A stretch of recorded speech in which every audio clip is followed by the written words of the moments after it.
One of the most mind-blowing things that I've heard you say is when you talk about acetylcholine, first off, you say what you just said, where it feels stressful. So like, I think back to where this really clicked for me. I heard you saying it at one point in time where acetylcholine comes from the stress part of the brain, right? And I've been at the point before, I've been playing guitar since I was 15. And it's easy for me to sit down and just play songs I've been playing forever. But then I sit down sometimes, I'm like, I really want to learn this Pink Floyd solo, and I can feel myself getting like, oh shit. Like I just want to go back to playing the easy stuff. And then I'll be like, just let me lay back, let me go back to the easy stuff and forget about playing, forcing myself. But at that point, it's actually that it's marking my brain to start to change is what you're saying. And that's usually the point where people get to the wall and they're like, I'm not supposed to do this. That's right. That's right. So one of the worst things that has happened are the movies where people suddenly have skills they didn't know they had. It does not exist. It doesn't. Now there's crossover, right?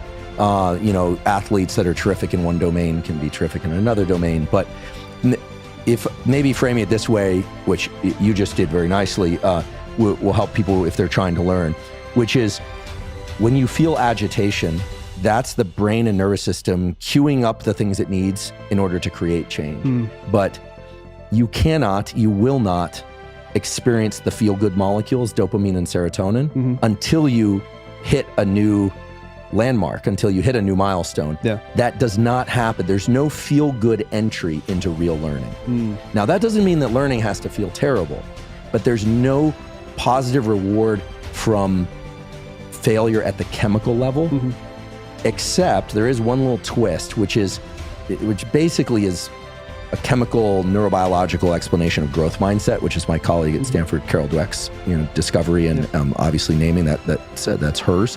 But growth mindset is about the idea, of course, that you may not have a skill, but that you could. It's the idea, I can't yet. Yeah. But as well, it's also about adopting the mindset that the learning process, the friction process itself, can be rewarded subjectively.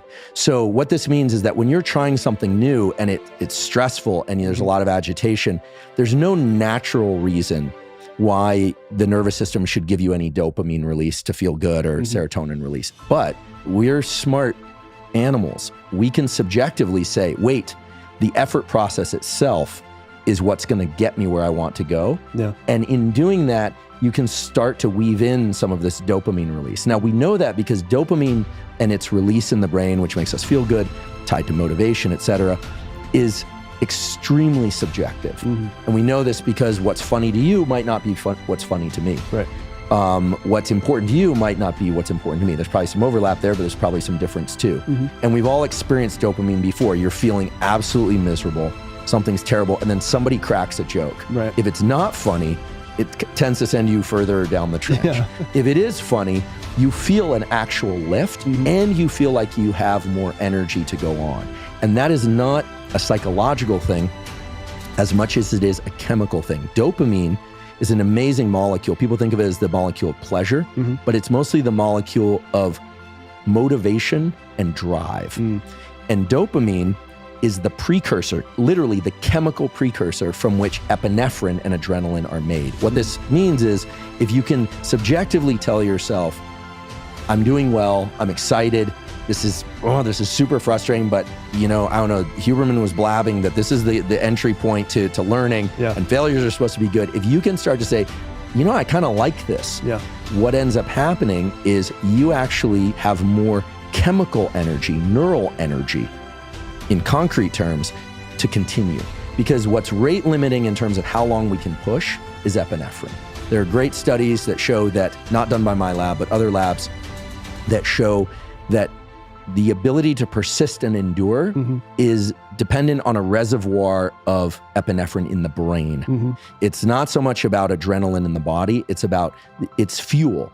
And dopamine is like a re-up on that fuel. It's like a buffer for Yeah, and I know this sounds a little, whenever something's very concrete, like a breathing technique or a vision technique, it's you just list it out and it's very intuitive. With this subjective thing, what can help people is if they start to understand, the mind has really got its hardwired mechanisms. Like when something is stressful and I can't do something, it's gonna feel not great.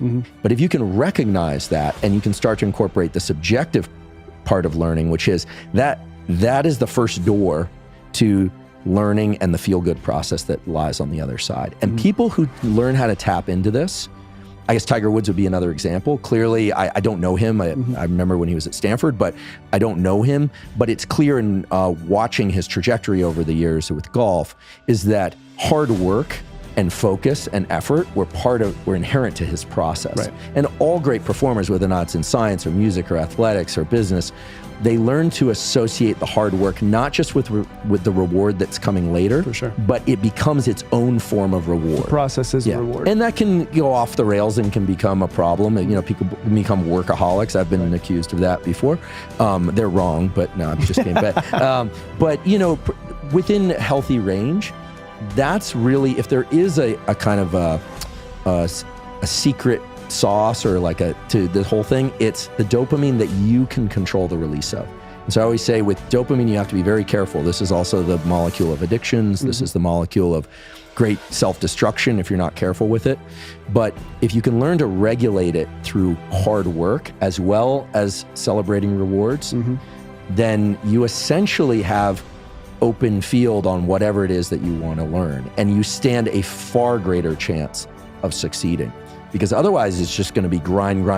Oh, I hope this works out. And then if it doesn't work out, you don't have the gas to continue. And if you really are about process and result, not just process and not just result, chemically you have all the machinery going to take you through, 3 lifetimes of hard endeavors. Yeah. And fun endeavors for that matter. Yeah. So if we're boiling it down, if we just go back to like the guitar example. So, I'm going to sit down and play some guitar, and I know the chemical cocktails are now going to happen inside of my brain. I know I'm going to probably hit a wall that's going to feel like I want to stop, and it's resistance. And that is, the point where my brain is starting to want to change. And instead of me going, okay, when I learn this entire Pink Floyd song, which could take me days, then I'm finally going to feel good about myself, which will finally give me the dopamine. It's like, if I can spend the next 2 minutes learning just these 3 parts, and then I get past those 2 minutes, and it's almost like a mini celebration inside my head, I can give myself dopamine, which then gives me more drive and motivation to continue to keep learning the rest of it, right? Absolutely. So chunking, breaking things down into their elements, is something we hear about all the time. It's, a journey of 1,000 miles starts with a single step. How do you eat an elephant? 1 bite at a time. Yeah. This kind of thing. What's missing in those statements about chunking is that they never tell you to reward different elements of the process. And there's some other tricks you can use and that can accelerate this process. One is, let's say you decide, I don't play music, so I'm going to mess up the language around this, but I'm going to learn 1 chord or half a chord. Can you do half a chord? 1 chord. I'm showing my musical ignorance here. 1 chord or 1 bar of music, and you reward that. You're like, yes, okay, that was really challenging. But if you understand that kind of the excitement that you feel at that point is the opportunity to continue. And we can talk about how this is rooted in ancient mechanisms, not mechanisms to allow us to learn music, but mechanisms that allow us to find mates and build shelters and build civilizations, all sorts of things. But if you can do that, but every once in a while, skip the reward. Every once in a while, you get there and you're like, yes, suppress the dopamine response a little bit. And the reason is, the best learning schedule is the one that the casinos leverage, which is intermittent reward. If your body and brain start to expect dopamine on a regular schedule, and that can be a regular schedule in time, or a regular schedule like every time I get the A, or every time I learn a bar of music, it will start to have a diminished effect over time. And so I have some friends who've done very well in the entrepreneurial space, and some of them, you get the phone call, what do I do now? It's like, oh, poor you, Someone's like, what do you do? And I always just say, give it away. Just give it away. And if that feels good, great. Or give half away. And they're like, wait, what? And some of them do give it away, or much of it, never all of it, but much of it. So they're good people. But people who develop a relationship with dopamine that's attached to effort, pick a milestone, reward yourself subjectively. How do you know if you've done it correctly? There's always the question I get. How do I know if I've done it correctly? You'll know because you have energy to continue. And you'll have a kind of a pervasive feeling of satisfaction. But the idea is to push into the next vista, to the next milestone. And every once in a while, just remove the reward. Remove the reward, because in doing that, your dopamine system it's never really adapting to a particular schedule because the next bar of music in this solo might be really hard and you might not actually get it that day, but you need to be able to come back the next day and continue. Yeah. And so this is something that your mind can really shape itself. I mean, this is the most amazing thing about the brain as opposed to all other organs or the nervous system compared to other organs is that your liver can't say, oh, I want to change myself for the better. So we have, people argue about free will and all this stuff. I don't like arguments like that. They're silly arguments, frankly, for reasons we could get into. They don't have any direct biological underpinning that we can point to yet. But this stuff about dopamine for rewards and acetylcholine for focus and epinephrine for agitation, those are as true in your dog and my dog and every person in the world as it was 100 years ago. Right. And we always like to think about, 100 years ago, all these chemicals were there because we were being chased by saber-toothed tigers. No. People had breakups 100 years ago. People died dogs died 100 years ago. Terrible things happen and great things happen. These are mechanisms that were designed to be applied to any scenario, whether or not it's, Bitcoin or basketball or university work or whatever it is. And so the elements of the nervous system, the kind of ingredients to work with are very basic. And once you understand them, you can start to rearrange them however you like. We all know the feeling of immense dopamine release, huge milestone, or big surprise. Someone sends you a check or something you didn't think that was going to happen that's positive happens. And just one thing I want to mention about dopamine that I don't think I've ever mentioned before is dopamine and its release is also how we fragment time. So there's these beautiful studies that have been done where they've had people watch sports games where people are very vested in their team winning and they measure dopamine release in the brain. And every time there's dopamine release, it kind of resets the way that you focus on the world and your ability to extract more information. And this is, I think, why celebrations mark kind of time for us. Great things and bad things mark time, when someone died, when they got married, etc. So when you're playing with dopamine in these ways, what you're doing is you're taking control of a process that, if you don't take control of it, is going to be controlled by external events. When are they opening up businesses, right? How's the market doing? Is Bitcoin at 60 or 6K today? You are driven by external events. And so this has been discussed a little bit by Josh Waitzkin, the great chess player, turned Tai Chi hands, turned stand-up paddleboarding guys. Like, I don't know him, but one of these amazing people wrote The Art of Learning.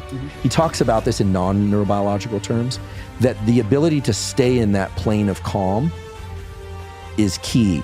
The self-reward we sometimes think about as jumping up and down and like, yes, I killed it, I did it, I succeeded, high fives all around. That's powerful, but equally, perhaps more powerful is, I just did that. And the internal sense that you just hit a milestone, and instead of wasting energy jumping all over the place, to move to the next milestone. And high performers do this very well. And they're also very good at just showing up and taking care of business. And so it doesn't matter what domain you're in, this stuff of dopamine giving you more gas to push on further, because it's the precursor to epinephrine. This is the stuff that once you start taking subtle control of, it becomes easier to know if you're tapping into it. So people shouldn't obsess too much about whether or not they're doing it right. The results of the learning process will tell you if you're doing it right. But it takes time.